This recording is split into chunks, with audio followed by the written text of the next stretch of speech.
What's going on, everybody? Welcome back. It is late as we are tired. So tired. But we just got back from A Quiet Place Part 2.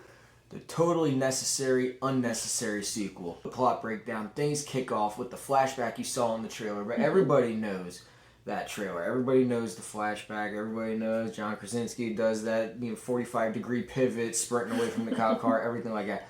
So luckily, the marketing team did a beautiful job of hiding everything else. I mean, right off the bat, it starts with such a tense scene that really just builds the tension. Even though everything's fine, the world is fine. But then once everything starts happening, all of it starts kicking off, then we really get to some tense stuff, including a wonderful use of an iPhone.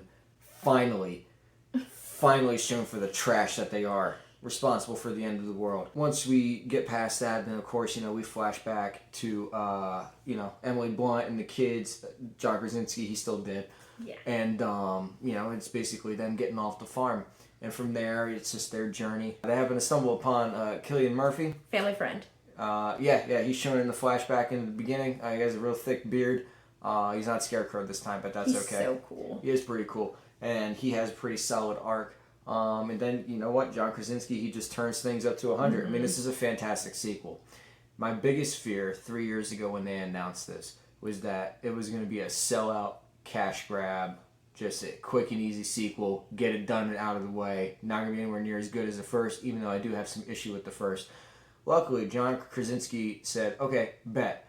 What you guys did not like about the first one, I'm taking out for the second one. And I'm capitalizing on what made it work while giving you more. Just more everything. So if you could barely see the monsters in the first one, if you just saw that little glimpse at the end, literally 4 minutes into the movie, you see it like clear as day. In the middle of the day, no clouds or anything like that. If you thought it was really creative with some of the ways that they handled, getting around the monsters and everything like that, boom, we got even more of that. If you thought it was tense, putting kids in danger, guess what? Now we're maiming kids with bear traps. We're taking oxygen away from babies. So wild. This movie absolutely hates the human race. It doesn't like it at all. It doesn't like it at all. But we love it. John Krasinski is really stretching and flexing that director muscle. There are so many wonderful scenes. Probably the most tense scene of the entire movie takes place towards the end, where Cillian Murphy and John Krasinski's daughter, they are in this radio station, of course, with the hearing aid, doing that feedback thing. And they have to lower her into, well, I say they, Cillian Murphy has to lower her into the radio room. But see, John Krasinski, he's such a good director. So we are focusing on her feet, and she's just avoiding all of the obstacles. So tense. You can knock off a can of compressed air. You could kick over a mug. There's a stack of cassette tapes on a stack of paper, which is on the edge of the table. I mean, there's so much that goes wrong. Everything is like moving, but you're like, oh God, you're just waiting for it. He has you on the edge of your seat, just like, oh, she's gonna hit it, I've never felt the sensation before of clenching my butt cheeks so hard, but shitting my pants at the same time until I saw this movie. The guy, he was in it for like 2 seconds, but he did so good in the 2 minutes he was in the film.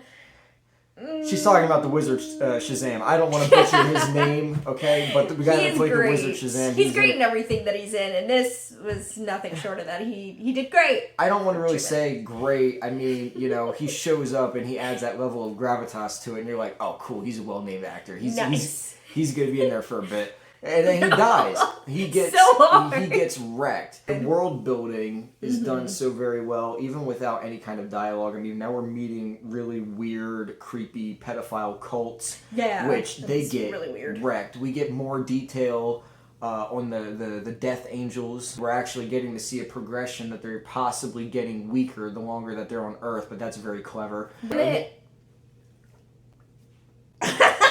Go on, I was going to say please. the character development of the kids I really appreciate throughout the film. You just see them still as like trying to recover from their father's death, but then he got smoked. Stepping up like hardcore to do what needs to be done. Not the baby though. I mean, the baby's just a baby. I will say in the first movie I was getting a little pissed off at the son, because it's like, yeah, okay, you're responsible for the death of the other son. Stop being a little about it. Just move on. However, in this, just when he's starting to get annoying, He's not, and it's fantastic. Yeah. He has a nice full circle arc that comes through at the end. I mean, to be honest, I was cheering just a little bit and also throwing up at the same time when he got maimed by the bear trap, but that's neither here nor there. Oh, I felt it. The movie is fantastic. If I had any complaints at all, it's that there are none. I really don't have any complaints. I mean, maybe a small minor quibble, which is totally unavoidable, is that the kids in the flashback, you know, it's supposed to take place before the first movie. I mean, of course, kids age. Look at Stranger Things. So, I mean, yeah, the kids that are supposed to be, you know, a year or so younger, of course, now they're 3 years older.